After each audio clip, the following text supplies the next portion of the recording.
Hello दोस्तों, हम इस पुस्तक से हिंदी के वस्तुनिष्ठ प्रश्नों का अभ्यास कर रहे हैं, जिसमें हम हिंदी साहित्य के इतिहास संबंधी तथा आदिकाल व भक्तिकाल संबंधी सभी प्रश्नों का अभ्यास कर चुके हैं। इस समय हम रीतिकाल के प्रश्नों पर हैं और रीतिकाल में भी हम 300 के ऊपर प्रश्न देख चुके हैं। आप हिंदी विषय से जुड़ी किसी भी परीक्षा की तैयारी कर रहे हैं तो ये प्रश्न आपके लिए बहुत महत्वपूर्ण है। अगर आप लोगों ने अभी तक इनका अभ्यास नहीं किया है तो आप प्लेलिस्ट के माध्यम से पिछले सभी प्रश्नों का अभ्यास कर सकते हैं। परीक्षा कोई भी हो, अभ्यास सभी के लिए महत्वपूर्ण है। तो आप लोग प्लेलिस्ट का लिंक डिस्क्रिप्शन बॉक्स में देख सकते हैं, वहां आपको मिल जाएगा। पीडीएफ के लिए आप लोग टेलीग्राम चैनल से जुड़ सकते हैं, आपको वहां पर पीडीएफ उपलब्ध करा दिया जाएगा। तो अभी हम जहां तक प्रश्नों को देख चुके थे उसके आगे प्रश्नों की शुरुआत करेंगे। हमने प्रश्न संख्या 336 तक देख लिया था रीतिकाल में। अब अगला प्रश्न है कि माधवानल काम कंदला किसकी रचना है? बोधा, गंग, ठाकुर या आलम? तो माधवानल काम कंदला रचना है आलम की, विकल्प डी बिल्कुल सही होगा। आलम केली, माधवानल काम कंदला, सुदामा चरित तथा श्याम सनेही ये आलम की रचना है। विरह वारिश तथा इश्कनामा ये बोधा की रचनाएं हैं। ठाकुर ठसक और ठाकुर शतक ये ठाकुर की काव्य कृतियां हैं। ये हमने पिछली बार भी पढ़ी थी और इन दोनों ही रचनाओं में उनका नाम आता है तो इन्हें याद रखना बहुत आसान है। ठाकुर ठसक में भी उनका नाम आगे लगा हुआ है और ठाकुर शतक में भी। गंग पदावली, गंग पच्चीसी तथा गंग रत्नावली गंग प्रसाद की रचनाएं हैं, ये अकबर के दरबारी कवि थे। अगला प्रश्न है कि भूल कहत नव रस सुकवि सकल मूल सिंगार यह उक्ति किस आचार्य की है? देव, सोमनाथ, चिंतामणि त्रिपाठी या कुलपति मिश्र? तो ये देव की रचना है। देव जिनका पूरा नाम देवदत्त है। आपको बताया था कि देव का बहुत बार पूरा नाम भी पूछा जाता है, तो ध्यान रखिएगा इनका पूरा नाम देवदत्त था। ये आचार्य और कवि दोनों रूप में प्रसिद्ध हैं। देव हित हरिवंश के अनन्य संप्रदाय में दीक्षित थे। याद रखिएगा ये किस संप्रदाय के थे? अनन्य संप्रदाय के। इनकी प्रमुख रचनाएं भाव विलास, अष्टयाम, देवचरित, रस विलास, प्रेम चंद्रिका, सुजान विनोद आदि हैं।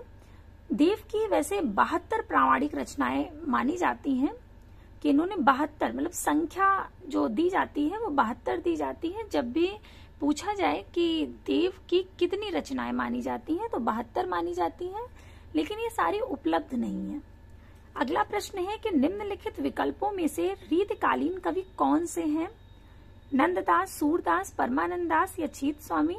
तो इसे तो आप जब देखेंगे, देखिए इसमें सब अष्टछाप के कवियों के नाम हैं। अगर आपने वो क्लास ली है अष्टछाप के कवियों वाली तो आपको क्रम से अष्टछाप के कवि बिल्कुल रटे हुए होंगे। आप जैसे ही देखेंगे सारे नाम अष्टछाप के कवियों के हैं। और अष्टछाप के कवि किसमें थे? भक्तिकाल में। किस धारा के थे?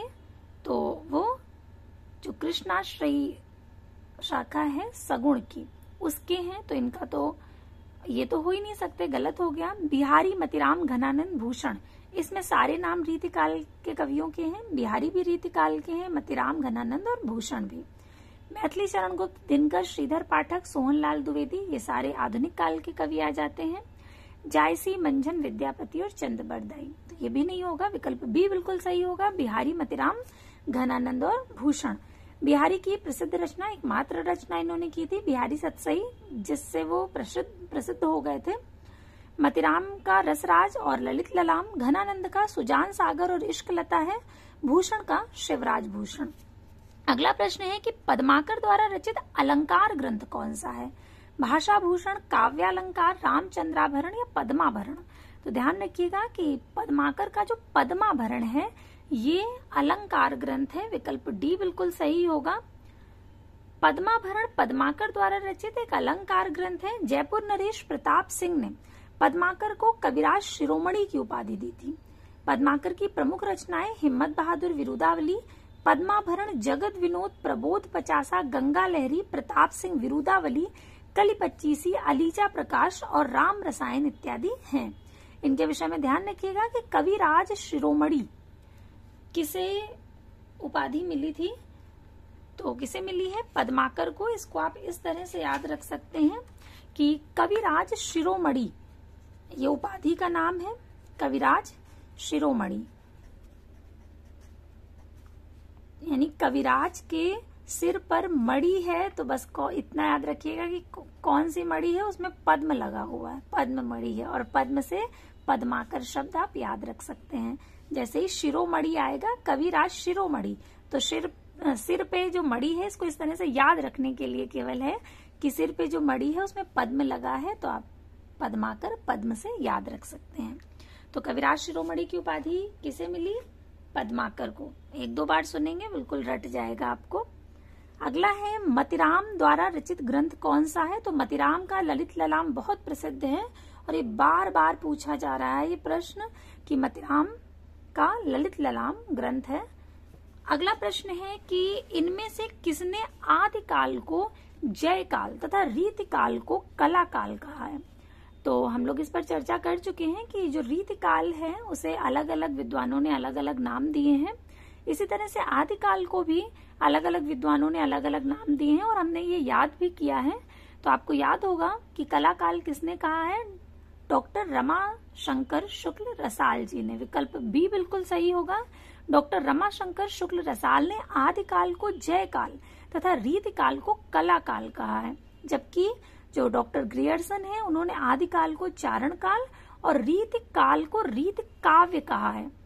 ये भी बहुत बार पूछा जाता है कि रीति काल को रीति काव्य किसने कहा है, यानी उसमें काव्य किसने लगा दिया है पीछे, तो ग्रियर्सन ने लगाया है। ये प्रश्न बहुत महत्वपूर्ण है।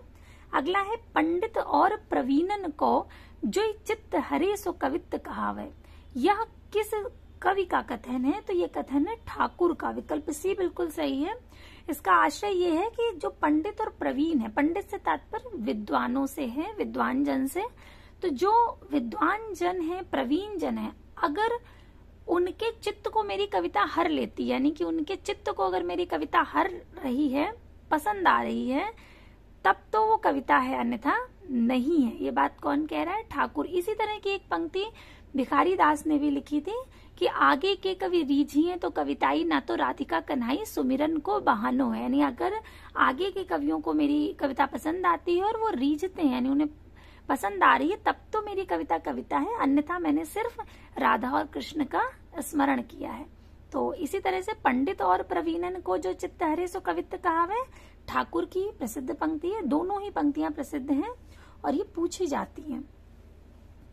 अगला प्रश्न है, ठाकुर की रचनाएं आपको याद ही है, ठाकुर ठसक और ठाकुर शतक, दो महत्वपूर्ण रचनाएं हैं उनकी और दोनों में ही उनका नाम आता है, तो आप इस तरह से याद रख सकते हैं। और ठाकुर के जो आश्रयदाता हैं वो जैतपुर नरेश राजा केसरी सिंह और उनके पुत्र राजा परीक्षित थे, केसरी सिंह और परीक्षित। अगला प्रश्न है, लिखन बैठ जाकी सभी गही गही गर्भ गरूर, भय न केते जगत के चतुर चितेरे कूर। ये बिहारी का बहुत प्रसिद्ध दोहा है। इसमें एक नायिका होती है और बहुत प्रसिद्ध जो चित्रकार होते हैं, कला में अपनी जाने जाते हैं, ऐसे सुप्रसिद्ध कलाकार आते हैं और नायिका का चित्र बनाने का प्रयास करते हैं।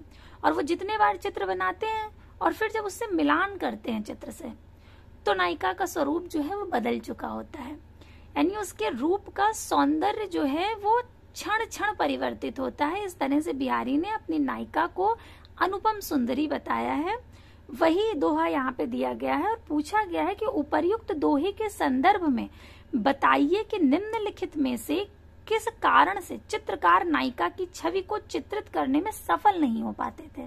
तो अगर आपको अर्थ पता है तो आप बिल्कुल बता देंगे। पहला है, चित्रकारों की आंखें चौंधिया जाती थी। ऐसा नहीं है, चौंधियाती नहीं थी। अगला है, चित्र बनाकर जब मिलाया तब तक रूप नए स्वरूप में बदल गया था। ये बिल्कुल सही है कि जो नायिका का रूप था बिहारी के अनुसार वो नित परिवर्तित होता था, यानी नवीनता प्रदान करता रहता था। इसलिए जैसे ही चित्र बनाया जाता था और फिर जब उससे मिलान होता था तब तक नायिका का स्वरूप बदल चुका होता था। अगला है कि घमंडी होने के कारण चित्रकार सही रूप को देख नहीं पाते थे। तो ऐसा नहीं है, चित्रकार घमंडी नहीं थे बिल्कुल भी। अगला है चित्रकार बैठकर चित्र बनाते थे जिसके कारण पूरे रूप का अंकन नहीं कर पाते थे, ऐसा भी नहीं है, तो विकल्प बी बिल्कुल सही होगा। अगला है भरी रही भनक बनक ताल तालन की, तनक तनक तामे खनक चुरीन की, यह किस कवि के छंद की पंक्तियां हैं?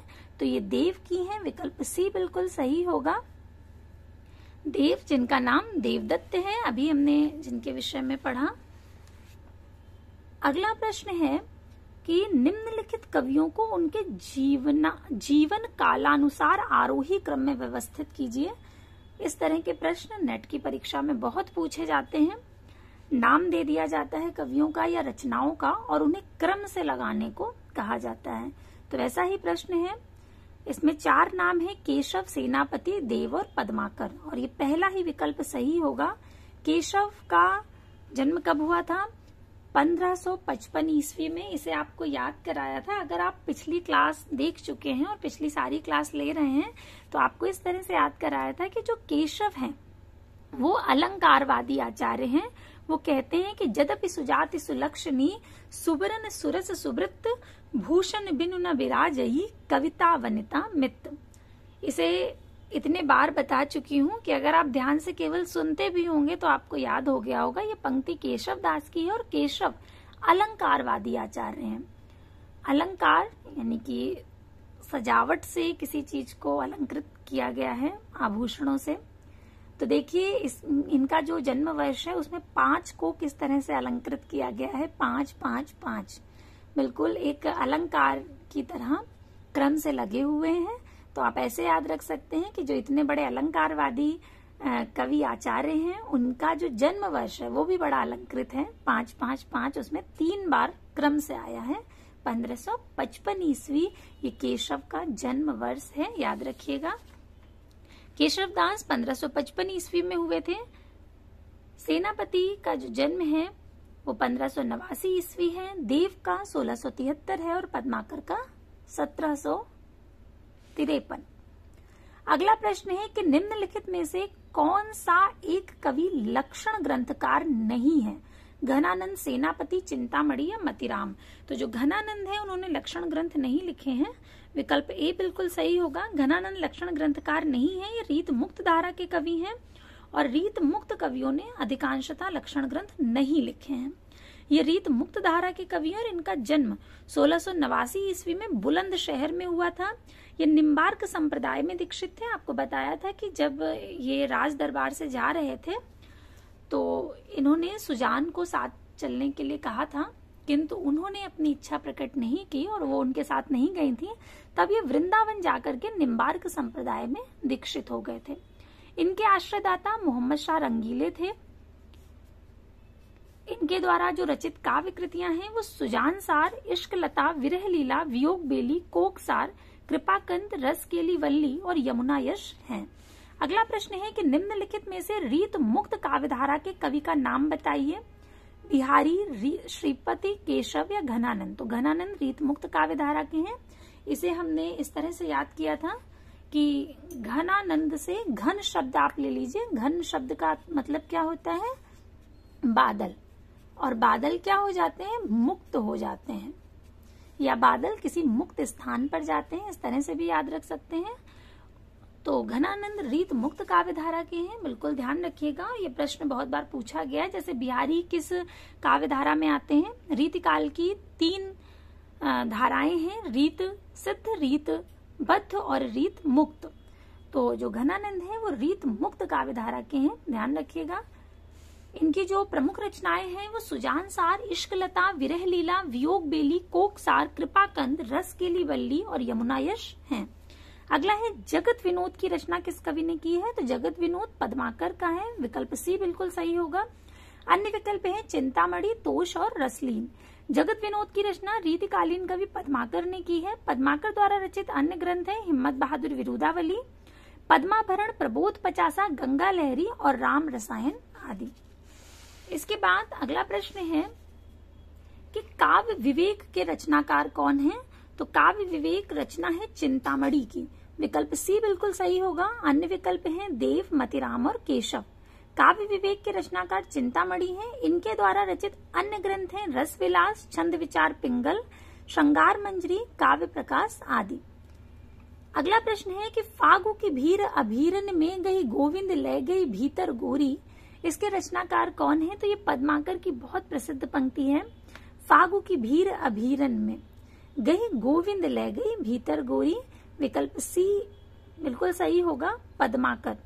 उक्त पंक्ति के रचनाकार रीतिकालीन कवि पद्माकर हैं। पद्माकर ने निम्नलिखित ग्रंथ की रचना की है। कौन कौन से इनके प्रसिद्ध ग्रंथ हैं? पद्माभरण। पद्माभरण अभी हमने पढ़ा था कि एक अलंकार प्रधान ग्रंथ है, इसमें अलंकारों का वर्णन मिलता है। जगत विनोद, प्रबोध पचासा, गंगा लहरी, राम रसायन और अलीजा प्रकाश। अलीजा प्रकाश भी बहुत बार पूछा गया कि अलीजा प्रकाश किसकी रचना है? तो पद्माकर की है। इसे आप ऐसे याद रख सकते हैं, प्रकाश शब्द आ रहा है पीछे और प्रकाश कहाँ से हो रहा है? पद्म से हो रहा है। ऐसे याद रख सकते हैं आप कि ये पद्माकर की रचना है। घनानंद को साक्षात रसमूर्ति किसने का माना है? तो आचार्य रामचंद्र शुक्ल ने माना है। इसे आपको हिंदी साहित्य का इतिहास जो पुस्तक है शुक्ल जी की, उसमें पूरा दिखाया गया था। घनानंद के विषय में उन्होंने जो कुछ कहा है पूरा आपको उस मूल पुस्तक से दिखाया गया था। हिंदी साहित्य का इतिहास जब बात हो रही है तो उस पर भी बात कर लेते हैं कि वो कब प्रकाशित हुई थी।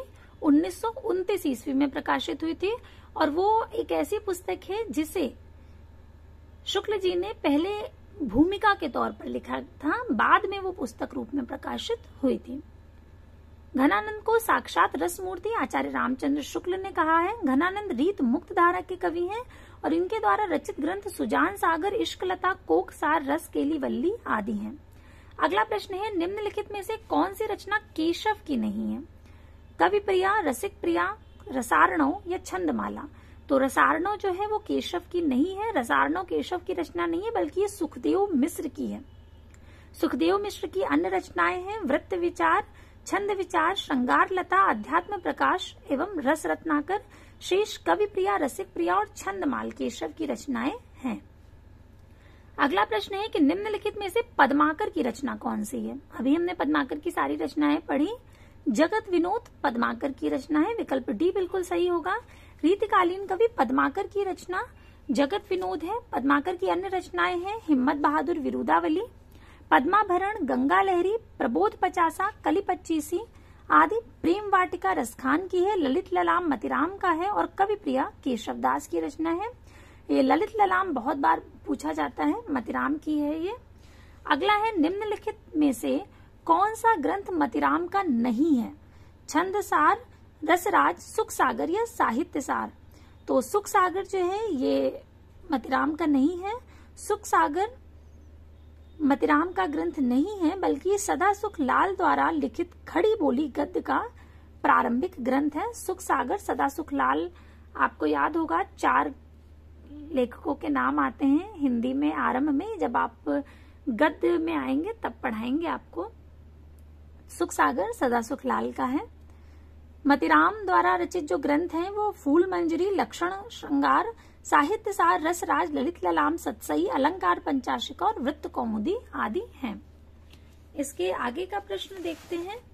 अगला प्रश्न है कि डॉक्टर पीताम्बर दत्त बड़थाल के अनुसार रामचंद्रिका है, यानी रामचंद्रिका क्या है? अब सबसे पहले जब रामचंद्रिका की बात आ रही है तो आपको याद आया होगा कि रामचंद्रिका किसकी रचना है, मतलब रामचंद्रिका है क्या। जब प्रश्न में किसी एक विशेष ग्रंथ के बारे में पूछा जा रहा है वो क्या है? रामचंद्रिका।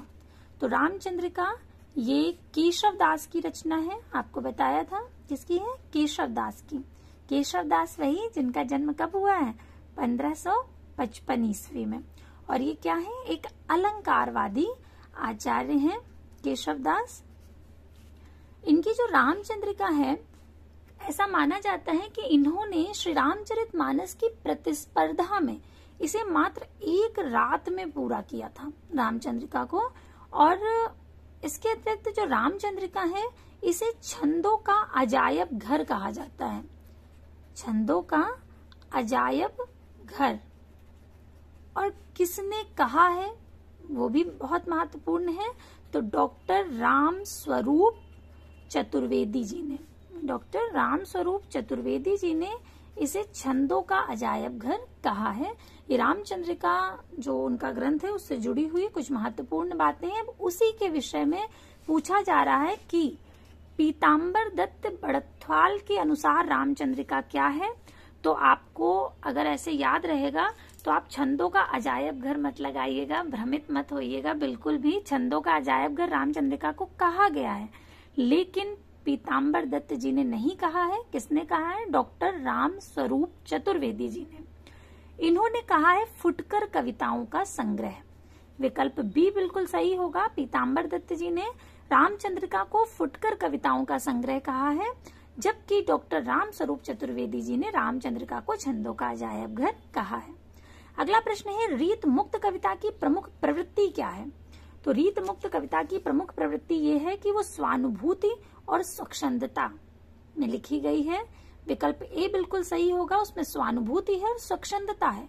नाम से ही स्पष्ट हो रहा है मुक्त है, यानी किसी बंधी बंधाई परंपरा या बंधी बंधाई नियमों में वो कविता नहीं चल रही है। विकल्प ए बिल्कुल सही होगा। रीत मुक्त कविताओं की अन्य प्रवृत्तियां हैं अनुभूति पक्ष प्रधान, स्थूल और मांसल सौंदर्य की उपेक्षा, शास्त्र परंपरा की उपेक्षा, सहज सरल ब्रज भाषा का प्रयोग। रीत मुक्त काव्य धारा के प्रमुख कवि हैं घनानंद, बोधा, आलम और ठाकुर। अगला प्रश्न है रथ पालकी गयंद गृह ग्राम चारू, आखर लगाए लेत लाखन के सामा हो। ये प्रसिद्ध पंक्ति किसकी है? तो ये प्रसिद्ध पंक्ति है पद्माकर की। विकल्प डी बिल्कुल सही होगा। अन्य विकल्प है मतिराम, कुलपति मिश्र और देव। कुंदन को रंग फीको लगे झलके सब अंगन चारु गोराई, ये मतिराम की प्रसिद्ध पंक्ति है। बड़े बड़े नैनन सो आंसू भरी भरी डरी, ये देव की प्रसिद्ध पंक्ति है। ऐसिन कुंज बनी छवि पुंज रहे अली गुंजत यो सुख लीजे, कुलपति मिश्र की प्रसिद्ध पंक्ति है। अगला है निम्नलिखित में से रीत मुक्त काव्य की विशेषताओं के संदर्भ में कौन सा काव्य गलत है। रीत मुक्त के संदर्भ में तो रीत मुक्त काव्य व्यक्ति प्रधान है, सही है। रीत मुक्त कवियों की प्रेम संबंधी धारणा रीत बद्ध कवियों से भिन्न है, ये भी सही है। रीत मुक्त काव्य पर फारसी का प्रभाव नहीं है, ये गलत है, इसलिए ये सही होगा विकल्प सी। अगला है रीत मुक्त कवियों का प्रेम वर्णन व्यथा प्रधान है, तो बिल्कुल सही है। आप उदाहरण स्वरूप घनानंद का काव्य ही देख सकते हैं, व्यथा प्रधान ही मिलेगा आपको।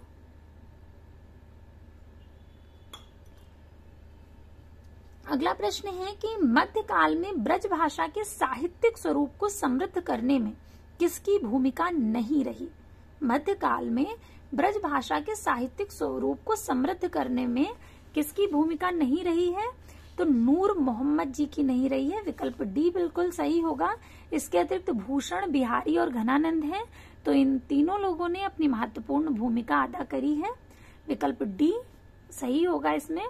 इनकी जो प्रमुख कृति हैं वो इंद्रावती और अनुराग बांसुरी अवधी भाषा में लिखी हुई है, न कि वो ब्रज भाषा में, इसलिए इन्होंने ब्रज भाषा में कार्य नहीं किया है, इसलिए इनका कोई योगदान इस क्षेत्र में नहीं है। अतः मध्यकाल में ब्रज भाषा के साहित्यिक स्वरूप को समृद्ध करने में इनकी भूमिका नहीं है। अगला प्रश्न है कि ऐतिहासिक दृष्टि से निम्नलिखित रीतिकालीन कवियों का सही अनुक्रम क्या है। फिर वही चार नाम दिए गए हैं, बिहारी, मतिराम, घनानंद और पद्माकर। इसके अनुसार विकल्प सी बिल्कुल सही होगा। बिहारी का जन्म 1595 ईस्वी में हुआ है और मतिराम का 1617 में। इसे हमने ऐसे याद किया था कि 16-17 की आयु तक आते आते थोड़ी बहुत मति आ ही जाती है, इस तरह से हमने याद किया था। घनानंद का 1689 ईस्वी में जन्म हुआ था, पद्माकर का 1753 में। अगला प्रश्न है रीतिकाल के सर्वांग निरूपक कवि वे हैं जिन्होंने काव्य के समस्त अंगों का विवेचन अपने ग्रंथों में किया है। अतः निम्नलिखित में से रीतिकाल का कौन सा ऐसा कवि नहीं है जिसकी गणना सर्वांग निरूपक कवियों में की जाती है। सर्वांग निरूपक कवि का आशय दिया है जिन्होंने काव्य के समस्त अंगों का विवेचन किया हो, तो कुलपति मिश्र ने भी किया है, देव ने भी किया है, चिंतामणि ने भी किया है, लेकिन मतिराम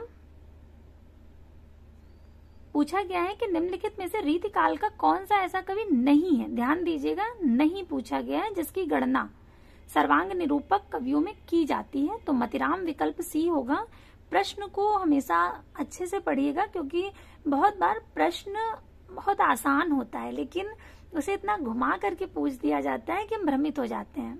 सीधी बात होती है, बस घुमा के पूछी जाती है तो वो कठिन लगने लगती है। इसलिए बहुत महत्वपूर्ण होता है कि पहले तो प्रश्न को ही ध्यान से पढ़ा जाए। अगला है, जिन दिन देखे वह कुसुम गई सो बीती बहार, अब अली रही गुलाब में अपत कटीली डार। ये बिहारी का बहुत प्रसिद्ध दोहा है, आप लोगों ने पढ़ा भी होगा इसे। विकल्प सी बिल्कुल सही होगा, बिहारी। इसके बाद जो अगला प्रश्न है कि कविता उनकी श्रृंगारी है पर प्रेम की उच्च भूमि पर नहीं पहुंचती, नीचे ही रह जाती है। बिहारी की कविता के संदर्भ में यह कथन किस आलोचक का है? इसे हम पढ़ चुके हैं बिहारी के विषय में जब हम पढ़ रहे थे। विकल्प सी बिल्कुल सही होगा। रामचंद्र शुक्ल जी ने ये बात बिहारी के लिए कही है। उन्होंने एकमात्र रचना करी है बिहारी सतसई, जिसमें उन्होंने दोहे के माध्यम से अपना जो भावाभिव्यक्ति है दोहों के माध्यम से करी है। कविवर बिहारी की कविता के संदर्भ में शुक्ल जी ने ये बात कही है। बहुत महत्वपूर्ण कथन है उनका, याद रखिएगा। अगला प्रश्न है कि इनमें से कौन सी रचना चिंतामणि की नहीं है?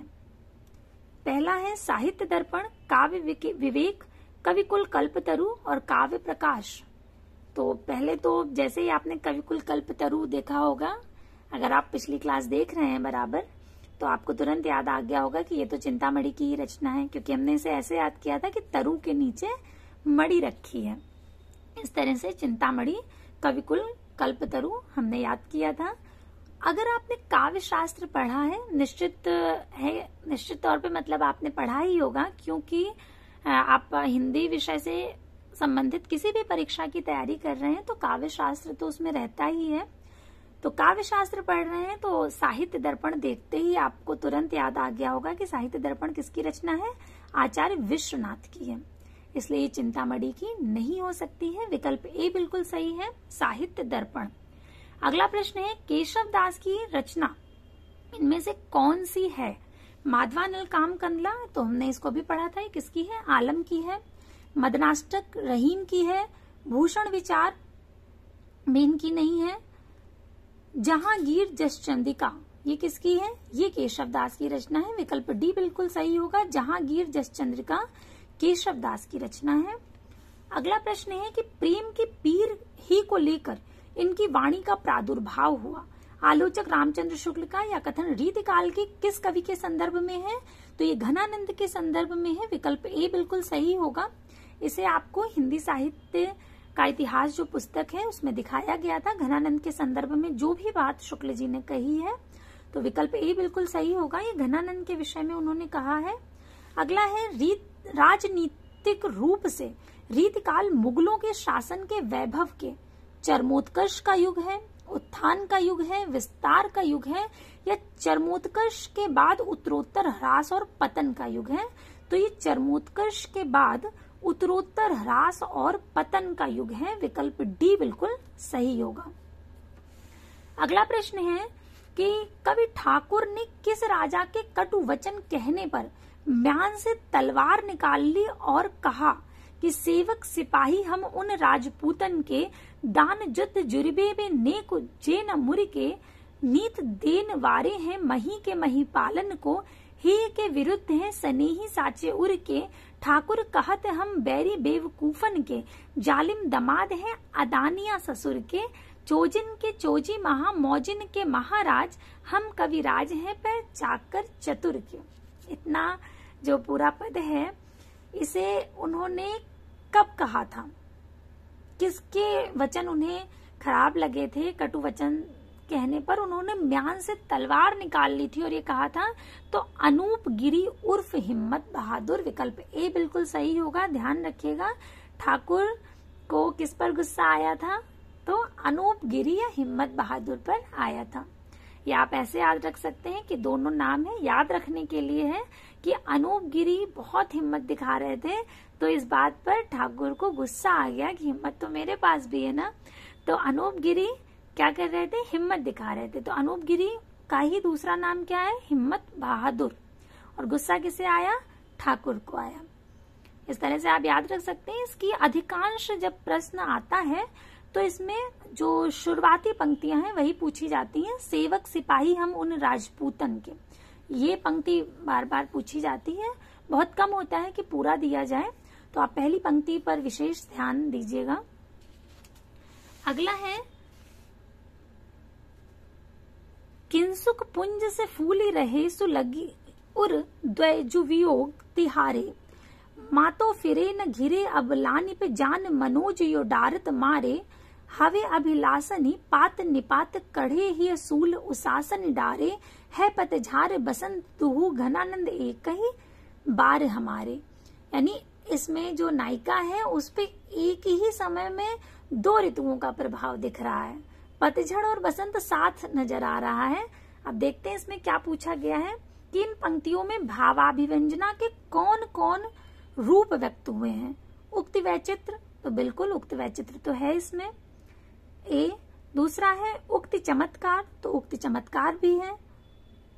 उक्ति विपर्य ये भी है। उक्ति सदृश्यता नहीं है, यानी ये है और ये है।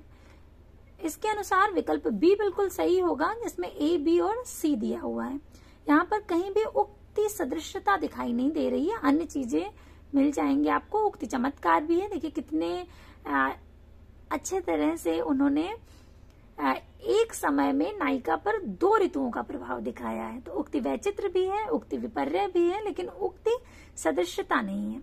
अगला प्रश्न है कि जन्म काल के आधार पर निम्नलिखित रीत ग्रंथकारों का सही अनुक्रम लगाना है। भूषण जसवंत सिंह देव और सुरति मिश्र, तो भूषण का जन्म वर्ष जो है वो 1613 ईस्वी है, जसवंत सिंह का 1626 ईस्वी, देव का 1673 ईस्वी, और उसके बाद जो सुरति मिश्र का है वो 1709 है। तो इसके अनुसार विकल्प बी बिल्कुल सही होगा। ध्यान रखिएगा, भूषण का जन्म वर्ष 1613, जसवंत सिंह का 1626, देव का 1673 और सुरति मिश्र का 1709। अगला प्रश्न है कि निम्नलिखित रचनाओं को उनके प्रतिपाद्य के आधार पर सुमेलित करना है। यानी कि कुछ ग्रंथ दिए गए हैं, रचनाएं दी गई हैं और उनमें क्या है, यानी कि उनका विषय क्या है, उनसे उनका मिलान करना है। तो जो शिवराज भूषण है, इसे हम पहले भी पढ़ चुके हैं कि शिवराज भूषण अलंकार निरूपक ग्रंथ है और ये भूषण का ग्रंथ है। छत्र प्रकाश जीवन चरित है और ये लाल कवि का है। विरह वारिश रीत स्वच्छंद वृत्ति का है और ये बोधा का है। काव्य निर्णय सर्वांग निरूपण ग्रंथ है और ये भिखारी दास का है। बहुत महत्वपूर्ण है, विकल्प बी बिल्कुल सही होगा। अगला प्रश्न है कि निम्नलिखित रस प्रतिपादक कृतियों को उनके रचनाकारों के साथ सुमेलित करना है। कुछ कृतियां दी गई हैं और रचनाकार दिए गए हैं। रस सागर श्रीपति का है, रस चंद्रोदय कवींद्र का है, रसराज मतिराम का है। मतिराम की एक प्रसिद्ध रचना और जो कि बार बार आ रही है, कौन सी है, ललित ललाम, तो उसे भी याद रखिएगा, ललित ललाम मतिराम की है। सोमनाथ रस पीयूष निधि, इसे हमने ऐसे याद रखा था कि सोम शब्द लिया था और पीयूष शब्द लिया था, दोनों का ही अर्थ क्या होता है, अमृत। अगला है द्विज देव किस परंपरा के कवि हैं, तो ये रीत मुक्त परंपरा के कवि हैं। विकल्प बी बिल्कुल सही होगा, द्विज देव रीत मुक्त परंपरा के कवि हैं। और इस रीत मुक्त काव्यधारा में घनानंद बोधा आलम का नाम भी आता है, जबकि रीत सिद्ध में बिहारी और रीत बद्ध में चिंतामणि केशव मतिराम देव आदि आते हैं। रसिक प्रिया किसकी रचना है, रसिक प्रिया रचना है केशव दास की। विकल्प सी बिल्कुल सही होगा। अगला प्रश्न है कि कौन सी काव्य कृति घनानंद की नहीं है, तो विरह लीला, सुजान सागर और रस केली वल्ली ये घनानंद की ही है। श्रृंगार शिक्षा घनानंद की नहीं है, श्रृंगार शिक्षा घनानंद की काव्य कृति नहीं है, जबकि विरह लीला, सुजान सागर, रस केली वल्ली घनानंद की रचनाएं हैं। अगला प्रश्न है कि सुजान हित, कृपाकंद, वियोग बेली किस कवि की रचनाएं हैं, तो ये सभी रचनाएं हैं घनानंद की। विकल्प सी बिल्कुल सही है। अन्य विकल्प है भूषण, भिखारी दास और आलम। अगला प्रश्न है राजा जय सिंह के दरबारी कवि कौन है, तो बिहारी हैं। आपने इनके विषय में, जब बिहारी के विषय में पढ़ाया था आपको, तब पढ़ा था कि राजा जय सिंह के दरबार में रहते थे, जिनके लिए इन्होंने सबसे पहले जो दोहे की शुरुआत है इन्हीं के लिए करी थी। जब ये अपनी नवविवाहिता जो रानी थी उनके प्रेम में इतने ज्यादा आसक्त हो गए थे कि उन्होंने राज दरबार के जो काम काज हैं वो देखना बंद कर दिया था। तब बिहारी ने एक दोहा लिखा था, आप लोगों को रटा हुआ होगा बिल्कुल। तो जय सिंह किसके दरबारी कवि थे? बिहारी के। अगला है जय सिंह के दरबारी कवि कौन है? गलती से उल्टा निकल गया कि जय सिंह के दरबारी कवि कौन है, तो बिहारी जय सिंह के दरबारी कवि हैं। विकल्प बी बिल्कुल सही होगा। अगला प्रश्न है कि ग्वाल कवि किस काल के कवि हैं? तो ग्वाल कवि रीति काल के कवि हैं। विकल्प सी बिल्कुल सही होगा। अन्य विकल्प है आदिकाल, भक्ति काल और आधुनिक काल। ग्वाल कवि रीति काल के कवि हैं जिनकी प्रसिद्ध रचना रस रंग है। अन्य रचनाएं हैं यमुना लहरी, भक्त भावन, रसिकानंद, कवि दर्पण, रस रूप और दृग शतक। इसके बाद जो प्रश्न है वो है आलम घनानंद बोधा ठाकुर किस काव्यधारा के कवि हैं? तो ये सभी रीत मुक्त काव्यधारा के कवि हैं। जैसे ही आप घनानंद देखेंगे, और हमने याद किया था घनानंद रीत मुक्त काव्यधारा के कवि हैं, तो आप उनके साथ जितने भी कवि हैं उनके नाम याद आ गए होंगे आपको कि ये सभी रीत मुक्त काव्यधारा के हैं। बहुत बार हम पढ़ चुके हैं बार बार कि आलम, बोधा, ठाकुर, घनानंद ये सभी रीत मुक्त में आते हैं। रीत सिद्ध में एक ही प्रसिद्ध कवि आते हैं, बिहारी दास, और केशव इत्यादि जो हैं वो रीत बद्ध में आते हैं। अगला प्रश्न है ऐसो जो मैं जानतो की जय है तू विषय के संग, ऐरे मन मोरे हाथ पाए तेरे तोर तो। किसका कथन है ये? तो ये कथन है देव का। विकल्प ए बिल्कुल सही होगा। कह रहे हैं ऐसे जो मैं जानतो, अगर मैं ऐसा जानता कि है तू विषय के संग, कि तू विषयों के संग में लगा हुआ है, तो क्या करता? तेरे हाथ पांव तोड़ता। किसने कहा है? देव ने कहा है। विकल्प ए बिल्कुल सही होगा। अन्य विकल्प है भूषण, मतिराम और चिंतामणि। तो एक बहुत प्रसन्नता का विषय कि आज हम लोगों ने रीतिकाल के सभी प्रश्नों का अभ्यास कर लिया है। अब हम लोग आधुनिक काल में प्रवेश करेंगे, आधुनिक काल की शुरुआत करेंगे। अब जो हमारी अगली क्लास होगी उसमें हम आधुनिक काल के प्रश्न देखेंगे। तो आज के लिए हम लोग इतने ही प्रश्नों को रखते हैं। तब तक के लिए धन्यवाद।